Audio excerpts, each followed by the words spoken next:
Morning, everyone. We are here for the common good. It is Wednesday, and we are excited. July 28th, a lot is going on. We are getting well into the summer and thinking about what the future, our school year will look like. It's another Wednesday, Faith Wednesday, where we have joining us a good conversation from my co-host Dominique Gilliard, Laura Truex, and we also have a guest with us on this morning. I'm excited, but I'm gonna let Dominique set that interview and as well as that introduction up. Hoping that all is well in your world as you are enjoying the sun, the love, the light that is happening. And we are here again for the Common Good Faith Conversation on Wednesday. I'm going to go ahead and pass it to my co-host, Laura. Laura, how are things where you are, and how are you this morning? Good morning, Stephanie. Good morning, everybody. Super excited to hear Melissa today. I'm Laura Truex, coming to you from Chicago, Illinois, pastor at LaSalle Street Church. It is a scorcher. We are right in the center of that heat vortex that's traveling the country right now. So I think it's 94 right now and might get up to even higher today. It's going to be crazy hot, but very happy to be here and especially grateful for this timely conversation we're going to have. So thank you. And Dominique, I'm passing it to you. Yeah, good morning, everybody. Dominique Gilliard coming to you from right in the Metro Atlanta area. And I am super excited to have this conversation with my friend Melissa this morning. We're going to be talking about her new book, How to Have an Enemy, which is just been super thought-provoking and stretching in all the good ways. The subtitle is Righteous Anger and the Work of Peace. And so, Melissa, I'm just going to invite you to kind of introduce yourself to our audience. Tell us where you're coming from and a little bit about yourself, and then we'll dive in and start to process some of this real good content you produced. Oh, great. Thanks so much for having me on today, Dominique. And I'm coming to you from kind of down your direction, Raleigh, North Carolina, here on the land of the Kohari people who stirred this land for generations before white people arrived. So grateful to be with you, sharing in the conversation about the book. I'm a pastor, local pastor here in Raleigh in the Mennonite tradition, and been at the church I serve now for 5 years. And this congregation is just a wonderful congregation to serve, have both a very strong sense of their identity as Mennonites, a lot of people who didn't grow up Mennonite, but also how that identity doesn't make us insular, but actually puts us back into the community and helps us to develop relationships that continue to tell us who we are and to teach us about the sort of ever-evolving sense of what it means to answer the questions that are before us now. So grateful for that congregation and to be a priest among them, a priest among priests here at Raleigh Mennonite. That's so good. Before we actually get into the book, I'm sorry, Dominique, but yeah, go for it. For many people who may be watching and replay or coming on later, the Mennonite tradition is not one that comes to their mind, like at the forefront of Christian thought or spiritual practice or anything like that. And some might be like, are they like the Quakers if they do know who Mennonites are? So can you just give us a little bit about just like who Mennonites might be? Because again, I'm sure that there are listeners out here who are like, wait a minute, I need to go look that up. I was 7 years ago before I really got into good relationship with Mennonite community in Colorado Springs. So. Yes, you might notice I'm not wearing a bonnet. I didn't ride a buggy into day. I know that a lot of people sometimes Mennonite or Amish romance novels are sort of their introduction to our community, but Yeah, one thing I like to remind people is just like any tradition, there's a big spectrum of who Mennonites are. There are Hmong Mennonites, and there are Spanish-speaking Latinx congregations in Brownsville, Texas, and Garifuna congregations in Florida. And I did my internship at a historically Black Mennonite church in Philadelphia. And so Mennonites emerged in the 16th century from what we call the Radical Reformation, which is a Reformation that went perhaps a little bit further than the Reformation that we associate with people like Luther and Zwingli. And one of those, perhaps what we're best known for, is a robust commitment to peacemaking. So we're a pacifist tradition, but that pacifism is realized beyond just being against war. Pacifism is also a disposition that we take in the world that is constantly inviting us to reckon with our own participation and the principalities and powers of death that take their form in classism and racism and sexism. And so as we've grown as a tradition sort of off the farm and into other places, that tradition has developed in those ways too. Good. I think a lot, Melissa, about the Mennonite Central Committee, because that's really been in every tradition that I know of. The MCC is often right there at the center of doing justice and reconciliation work around the world. Yes. What a great tradition you stand in. Yeah. Thanks, Laura. Yeah. Dominique, do you mind if I just ask a question right away? Go for it. Okay, I was really captivated, and I think this is a good starting place. That the way you frame your book is around waging peace, and just that verb, waging, right? Waging peace is something that we think about keeping the peace or making peace, right? But waging peace has this activism in it, and that feels like a good spot to just start. You want to kind of unpack that for us a little bit? Sure. I do think that emerges also out of the Anabaptist tradition, where I do think that eventually we had a tradition that evolved because of very intense persecution into sort of a quietism, and I think that that's not unusual for especially the historically and traditionally white church to sort of see peace, to see pacifism as sort of that, how can we remove as much conflict from the situation as possible, right? Like, how do we smooth over these differences? How do we make the table as wide as possible? Right. And so both from, like, when I look back at the roots of Anabaptism, that wasn't what happened in the 16th century. It was considered like a politically dangerous movement that threatened the power of both the Lutheran and Catholic churches. It wasn't because, the proto-Mennonites like stuck to themselves and like just didn't make a fuss that they were persecuted, right? They lived out this very robust gospel that threatened the state church power around them. And I think there's something for us in that because, of course, that is how Jesus lives too. And so returning, I think, to that sort of, I think that word of waging is helpful here.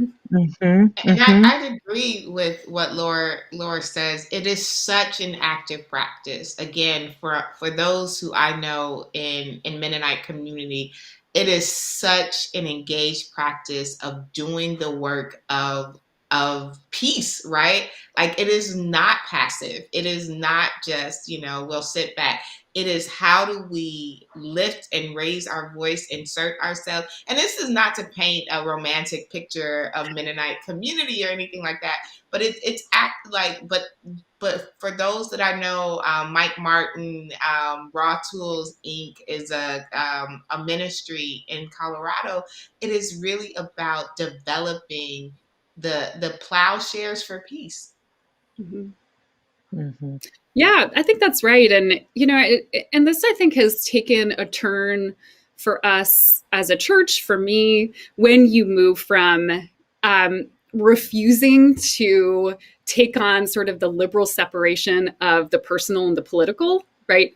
That those are always intertwined. And this is really, I think, where restorative justice and transformative justice have been so important as both theological and peacemaking tools for me, because they tell us that there's that's just a false separation. Like it actually, there is nothing that is not politics, right? Like our whole life, like we are always in the process of forming a polis, like a political body that acts in the world. That's actually what the church is. And so it actually does matter, like what your relationship to ICE detention centers is. It does actually matter what your how your involvement in the city council looks around rezoning laws. Like, how can you be the good news interpersonally if the material conditions of people who we are, wanting to say,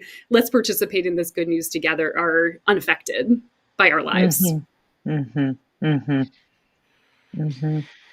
Yeah, and that brings up for me two scenarios that you kind of address in the book that I thought were really helpful for folks who are trying to do peacemaking, reconciliation, community development. There is this tendency within a lot of these movements, particularly congregationally, to demonstrate how committed they are by holding how they're able to have people from different polarities within the same congregation, and that being a stamping validation that they're doing the work. And so you talk about a community per se that might brag about being able to have an ICE agent and an undocumented person in the same congregation, and that really validating the work of reconciliation.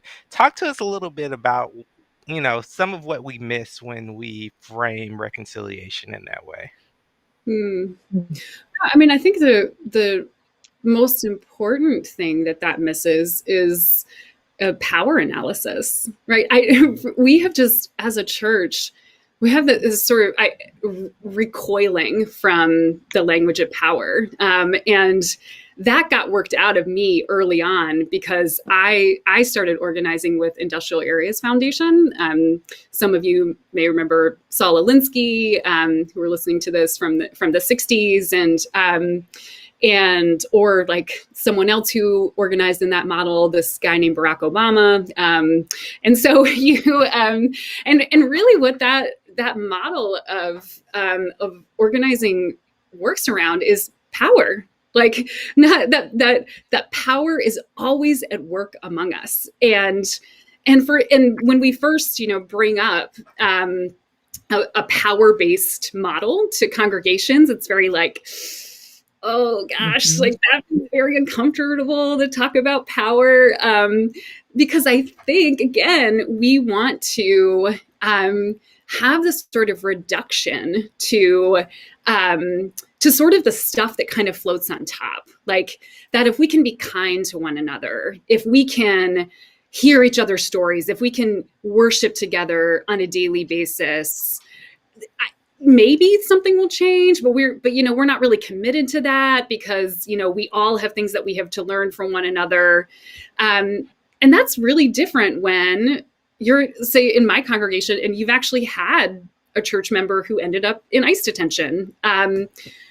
You have to decide if you're going to be for that person. Like, are we going to help them, like, visit them in Georgia? Are we going to, how does that change us? And to imagine having a congregation where some people were saying, well, he really deserved to be there. He's not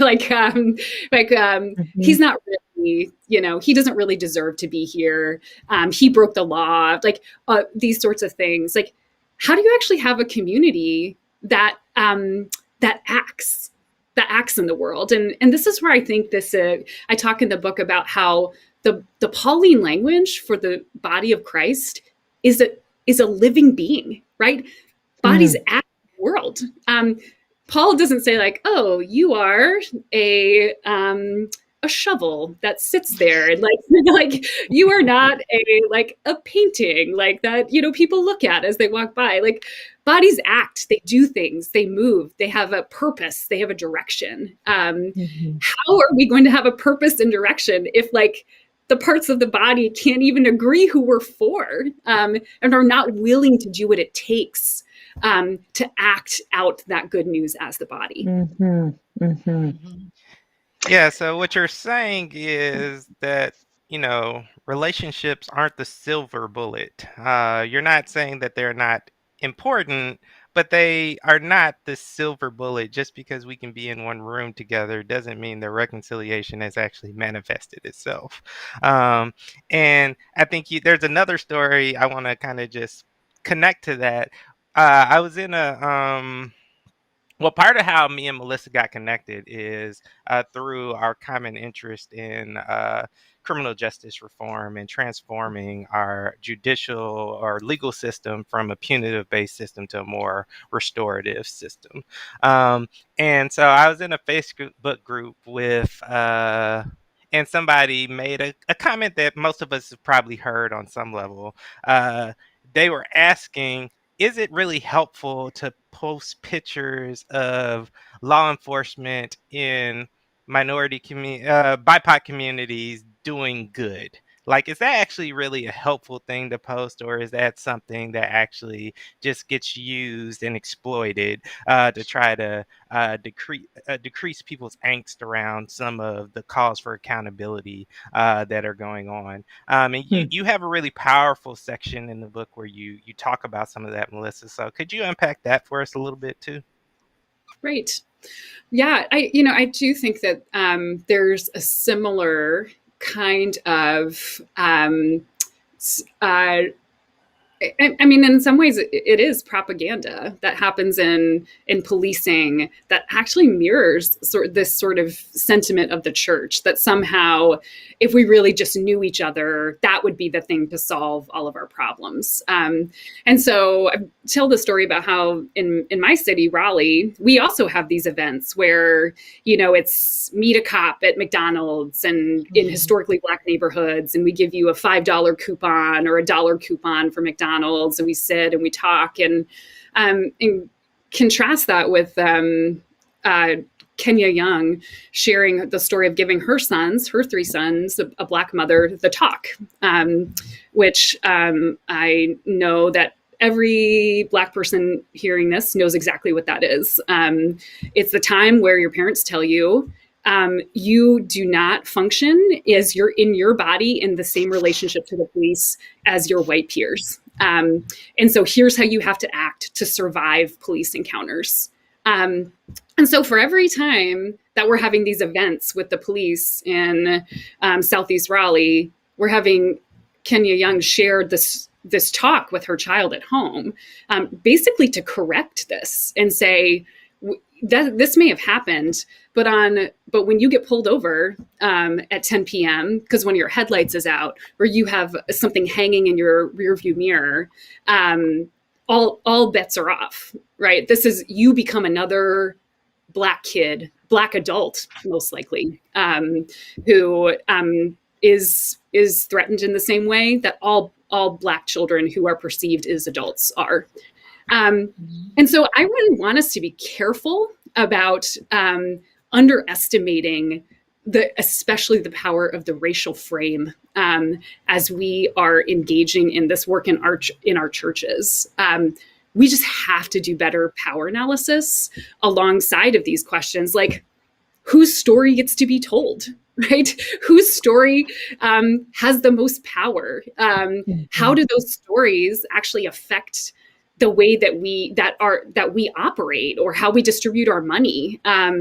Those stories, like you said, can be powerful, but only when they're situated within our willingness to say, not everybody comes into this bearing the same power, social, economic, racial power. And so what does that mean for our common life as a people of good news? Mhm. Can you, Melissa, or would you speak to for our audience members, like really what this core concept is in knowing and loving one's enemy, right? Like as a person of color, a Black woman, I can say, so I went to a historically Black university. I went to Clark Atlanta University, and one of the things that was really informative in my development is the way in which we were deeply rooted in not just Black literary traditions. I was a lit major. Um, but also, canonical white literary traditions, right? We had to know whiteness in such a way in order to deal with ourselves. And that has been like the narrative of BIPOC people in the United States. But when I got to Purdue University, there's not this sense of an inverse for white people having to do this. So could you just again help our listeners understand what you are saying when you are writing about knowing and loving one's enemy, in this faith work? Thanks, Stephanie. Certainly affirm that in my own experience in majority white educational settings. And this is again the great myth of whiteness and I'll just speak from theology, that there's theology and then there's Black theology, right? There's theology and then there's Mujerista theology, right? There's theology and then there's queer theology, and it's like, oh, like here's the thing against which all other things, are somehow deviant. And so for me, what I also was very important for me, because I do know that gap exists in like white people who engage in the theological traditions of womanism and Black liberation theology, was to make those people my reading partners. It's like James Cone and Dolores Williams are my thought partners in this. And I hope that, this is one of those like show and not tell, like, wow, you get a really different kind of engagement about enemies when your primary sources and the people who help you think are people who have been who bear in their bodies the legacy of chattel slavery, of emancipating themselves from that, of the consistent and persistent refusal to continue to allow Jim Crow to set the tone for their life by taking on the Great Migration. Like, that's a different, you're hearing a different story. And when I started this book, like, I try not to write something if somebody's already written it. And it just sort of felt like, I haven't really heard people engage enemies with this particular group of people informing that conversation. And so that was for me, and why this project is significant for me in my growth and development. And I hope it is helpful for other people too. Mm-hmm. And so I just want to dovetail on that. I'm going to let you jump in a minute, Laura. Just on kind of, you talk about this kind of liturgical tradition in which congregations go to a ICE detention center as an expression of love in the framework of how we are talking about enemies, or how we're socialized to think about who our enemies are. And it's this kind of very subversive way of kind of articulating who is a part of the body and what does it mean for us to act on behalf of our sisters and brothers who are caught up in these systems and structures. Could you tell us a little bit about that?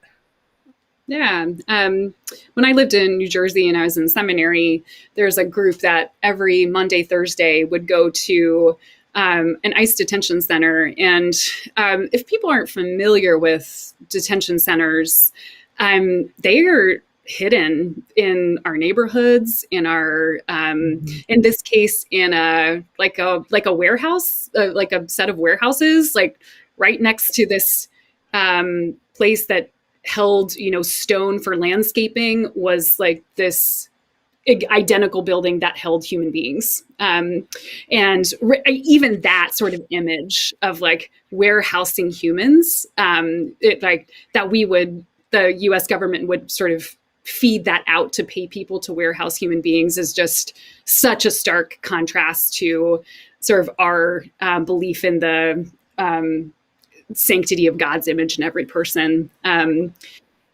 we would have this public worship of washing one another's feet in this parking lot, and share communion together. And, it's always hard to know what people inside of detention centers can hear. But, I think there was this hope that both out inside and outside, we were participating together in the same moment of Jesus' life. That these people who'd been intentionally put in this place to be forgotten and disappeared were not disappeared to us. We had made them visible in this liturgy, and that bound us to them in a different way. And so. I think there's always this very, like, I keep hearing this division, there's the pastoral and the prophetic, there's worship and activism. And these are all really false binaries that have been presented to us, that this was a moment where you could see those overcome, where the liturgical was an act of solidarity and naming and making visible those who are beloved of God, and had been imprisoned for no other reason than seeking their own safety. That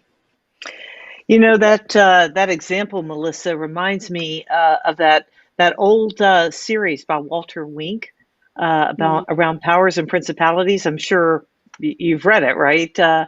And and there's a scene in there where he talks about the anti-nuclear movement and how nuns and priests, primarily the Catholics were leading the way on that, would chain themselves outside of nuclear facilities.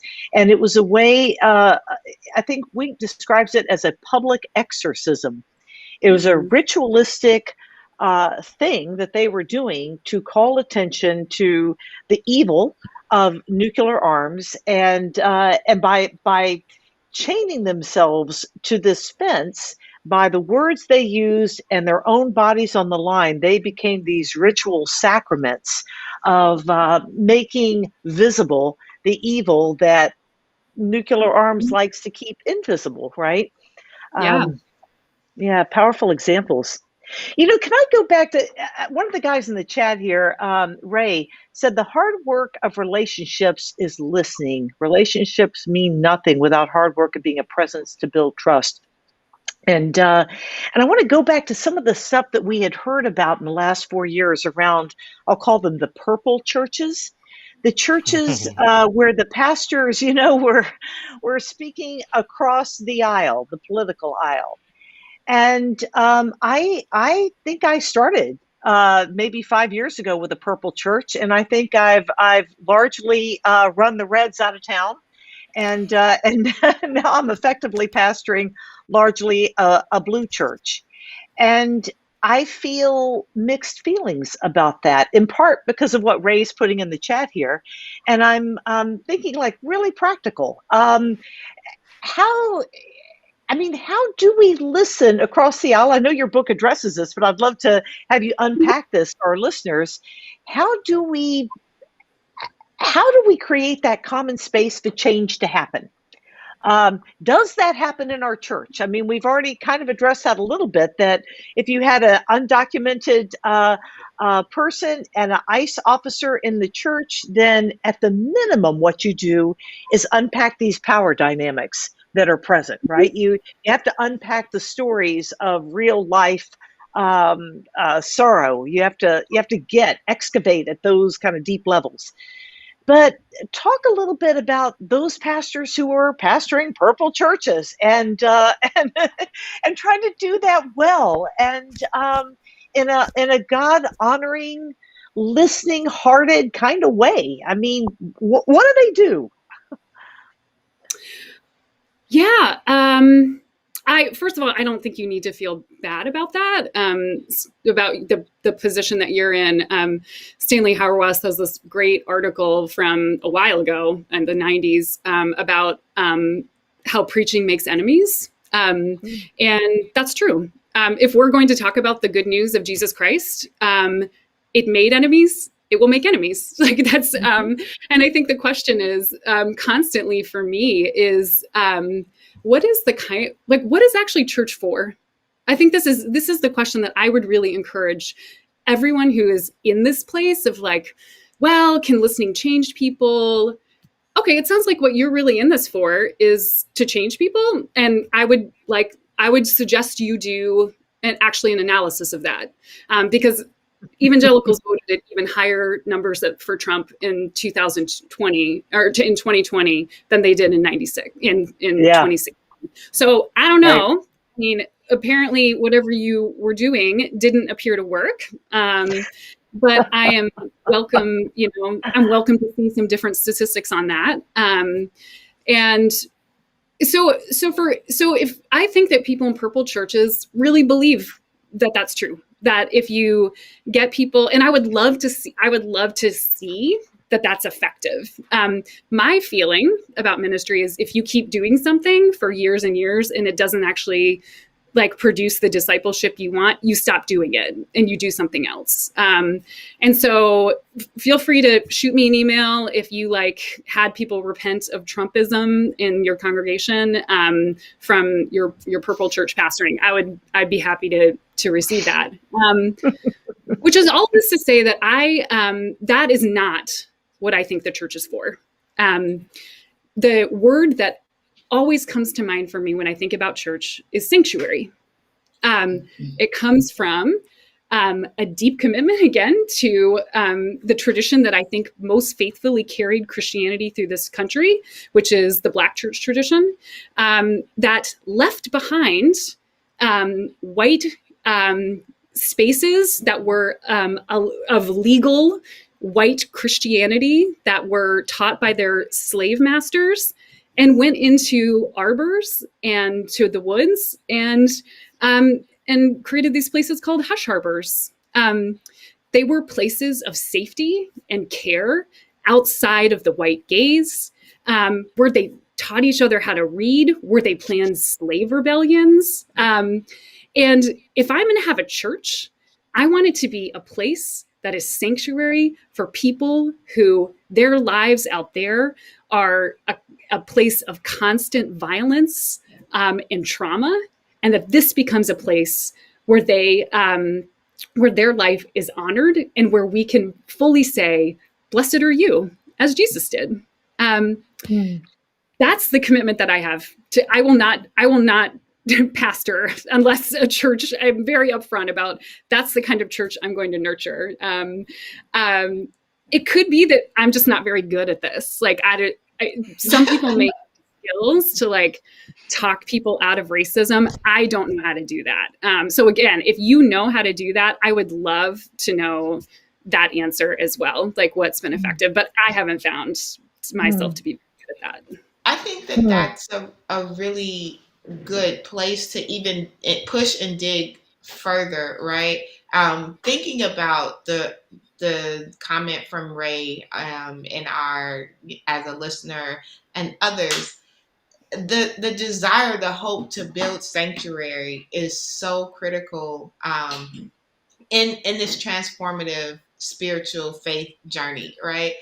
And relationships are important when we think about the church, but there are some relationships that cannot survive in the process of this work. What do I mean by that, right?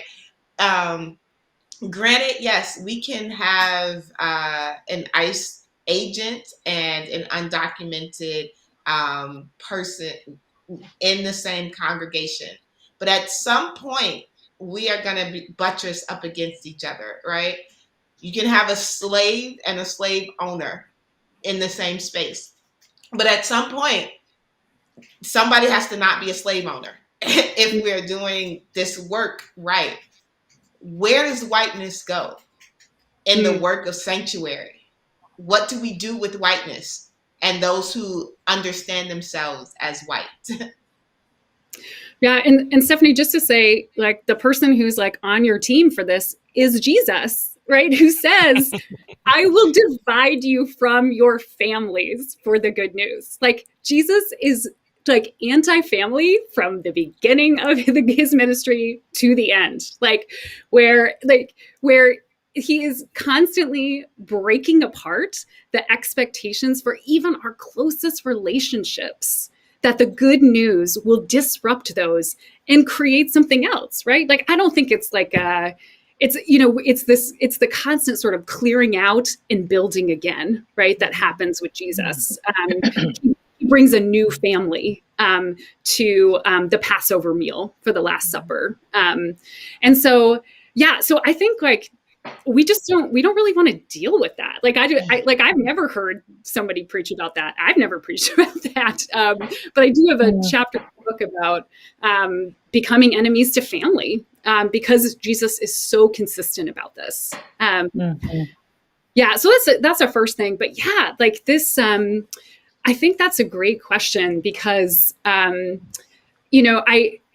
why I know this is another, like, I'm just going to say like all the super unpopular things on your show today.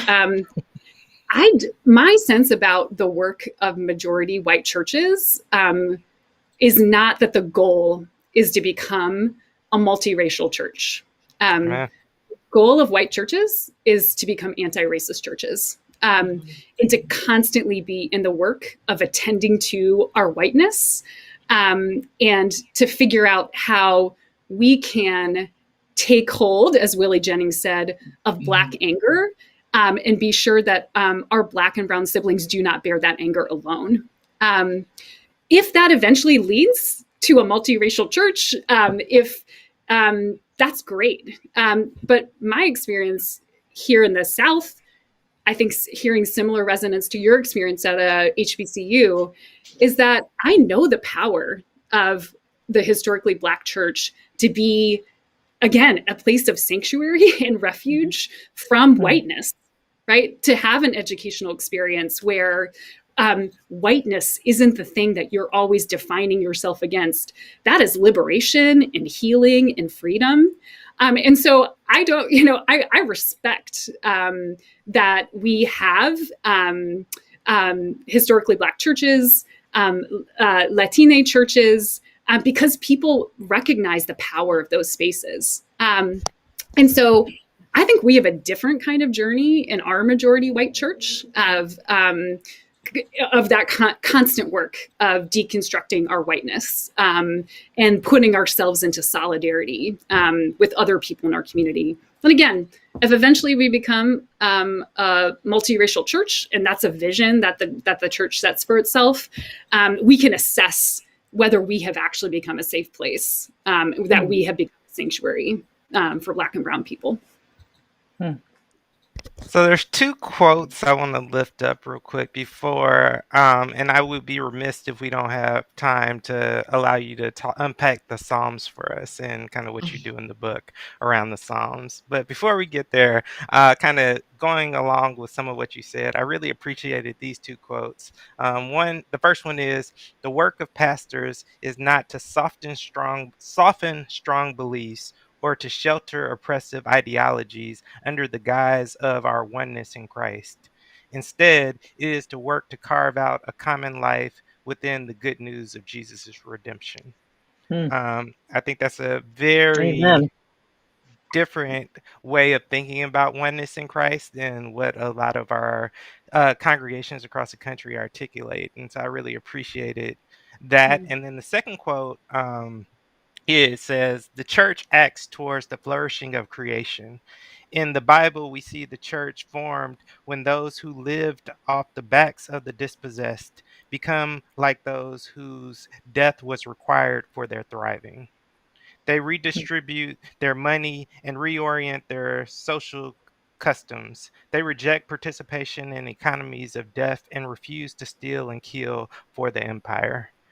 Can you talk to us a little bit about kind of how how you've gotten to come to these conclusions within your pastoral ministry and lived experience, because I think they're really profoundly important for ministers as we lead in this moment of both sidesisms and the purple church and wanting to love our enemy in a way where it causes us to essentially overlook the harm that they're causing to our fellow sisters and brothers. And how can some of this be a corrective to some of that problematic orientation?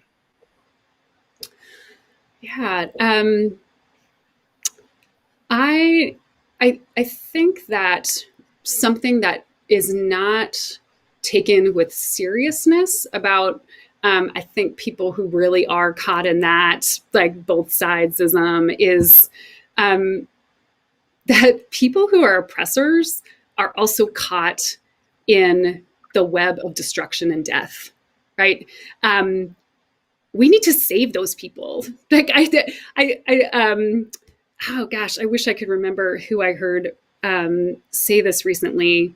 It was a womanist theologian who was saying, like, do white people care so little about other white people that like you don't care that like these people are like really bound up in like these destructive patterns that are both destructive to themselves and to others? Like, like what I'm worried. I am worried about ICE agents. Like, I cannot imagine what it does to someone's soul to have a job where you kidnap people, where you come to a house and take someone away from their screaming child. I cannot imagine what that does to your humanity. And I want people to be saved from that, which I know, we sort of get like, that may feel very arrogant, but also like this is what we do. Like we read the good news together, and we also find out that echoes back on us, right? I want to be saved from whiteness. Like I need to be redeemed from it, and so I think more than just saying like, wow, this is like really harsh. Like what we're actually offering is to disrupt the both people who are caught differently in the same web of destruction, in oppressor, right? Like that's what actually ties these two together. And I want that for myself. I want that for the church. And so, and where this comes from is just like reading a lot of Jesus, right? Like I'm kind of a biblicist. Like and when we take Jesus seriously, this isn't Jesus, prancing in a field with lambs and, just hugging children all the time. Like, man, this is a very this Jesus is so intense that even his followers are like, I don't know about this Jesus. Like this is people who've given up everything for him are like, I'm not sure I can go there with you yet. And Jesus is like, all right, but now and like, let's figure this life out together. Right. But they always know what, even if they can't do it yet, they have set before them life. And he is building people around them who can live that out together by the power of the Holy Spirit. So I've been doing a deep dive recently, Melissa, around the Sermon on the Mount, and talking a lot with a friend of mine who's publishing a new book about that, Chuck Manto, and thinking about the role that forgiveness, this kind of robust, muscular forgiveness that Jesus demands of his followers, right? In fact, that's the one that's got the catch to it, forgive so that you may be forgiven, right? So can you kind of unpack that too? Because that's often not in the conversation around waging peace. Talk a little bit about that, please. Yeah. Forgiveness in the Bible is so interesting because what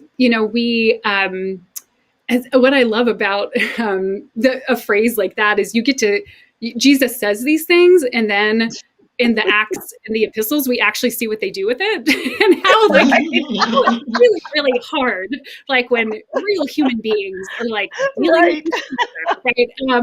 And that's what I love about Acts and the epistles. It's like, okay, this now it's getting real. Like this is like in the dirt now with these Yeah. Jesus teachings. And, you know, I think one of the things that we see happening there is that people they harm one another. And what the response to that harm is they actually have to change their lives, right? Like, so we think about First Corinthians, like all these wealthy, like leisurely class people are eating all the food before the poor working class enslaved people show up to the meal, right? And and Paul's response to that is like, y'all gotta like figure this out, like quit eating until the other people get there. What's wrong with you? You know, and so there's this, I think we see this constant refrain in the Bible of, again, that forgiveness is attached to a communal form of life, right? I love that the Sermon on the Mount is like directed at a group of people, right? It's not like Jesus is like, all right, Peter, here's how this is going to go down. List. It's like, hey, group of the most marginalized, under the foot of Roman oppression people. Here is this like act of resistance that they cannot make sense of, they cannot thwart, they cannot that will actually also transform you. Because you're refusing to play by this game anymore of retribution and violence for violence.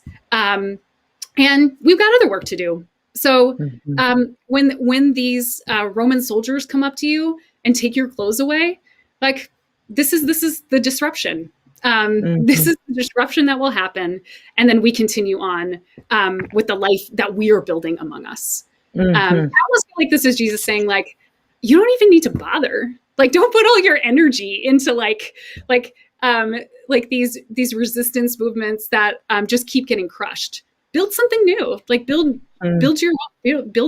this world is already here. Like enter into it.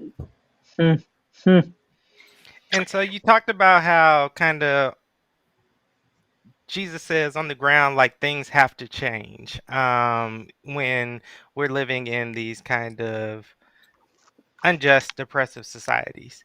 Talk a little bit about how those living on the underside of empire pray and engage with God in the midst of injustice and oppression, and how Scripture creates a framework and space for us to do that in a very unadulterated way. Yeah. I have a chapter devoted to Psalms that we often call imprecatory Psalms, Psalms of Retribution, which I feel like is, I understand the reason we call them that, but Psalms of rage, Psalms of cries for justice. And what one of the things that, again, is really helpful just about like being someone who reads the Bible a lot is, for me, was discovering that Jesus prays some of these prayers that, I think we've, especially in Anabaptism, there's a pretty strong desire to say like, well, Jesus sort of fixes all of these violent things that happen in the Old Testament. And my first book was sort of wanting to disrupt that sort of idea a little bit.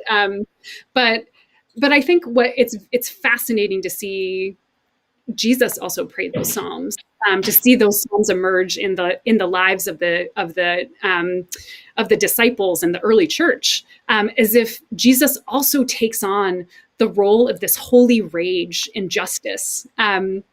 And those psalms, I think, can have been called ethical deformations, right? They don't appear in our lectionary. I think there's always questions from my church, even for myself.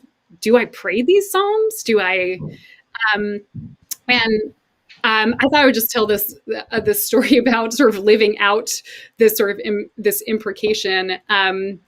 I a couple years ago now with my friend Shalise Overy, we co-led a Bible study about the idols to whiteness in our downtown area, which are Confederate monuments. And so each week we would read the story of God taking down an idol, like God's response to idolatry.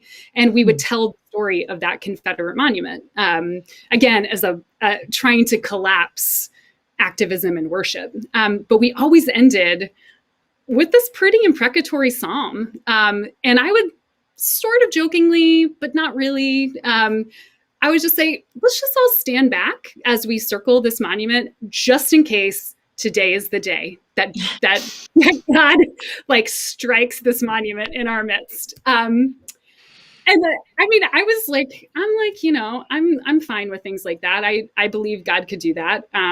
I pray for the prison walls of NCCIW to fall literally every day. But it happened, you guys. It happened. Our Confederate monuments are gone. And it didn't happen in the way I expected. Right. But somehow, those words that were spoken by us, but put us in community with the people who have said those words for generations, right? Who have said, we were simply a conduit for all of those people who have said those psalms, because there is no other way out, right? Yes. And so to entrust the fullness of your rage and your anger and your desire for destruction and revenge to God, and say, I don't know what to do with this, but I know that God can handle this, and I can give this over to a God who loves me and sees me where I am. That may transform me. It may transform my anger, or it may show me that my anger is justly placed in the world and other people are drawn into that anger too. And that's certainly what it felt like for us in those moments, surrounding those monuments and praying for God to cause them to fall. Well, Melissa, this has been a wonderful, exciting conversation, and I encourage you all who are listening, if you have not had the opportunity to read Melissa's work, that you definitely do go by her books, read her articles. Melissa, do you want to share your website, just so that people know how they can find you? Your books, I'm sure, are available on major platforms, but do you have specific platforms that you are uplifting where you would love to have people access your work? Yeah, I'm on Twitter, and pretty easy to find with my name. I have a website, melissa.florer-bixler, and just looking forward to more conversations with people, and feel like I always need to give a little shout out to contribute to the National Bail Fund. If in fact you could do that before buying the book, if you have to make a choice between $16 in one direction or the other. But grateful to spend this time with you. Likewise. And we're grateful for all of our guests who come faithfully each week. For those who are new joining us on our Common Good Faith podcast for Wednesday, knowing that we will be back tomorrow an hour later on Thursday, but we are here every day and we love to have you. We're on every platform from Twitter to Twitch to Facebook and YouTube. Listen to the work of the common good.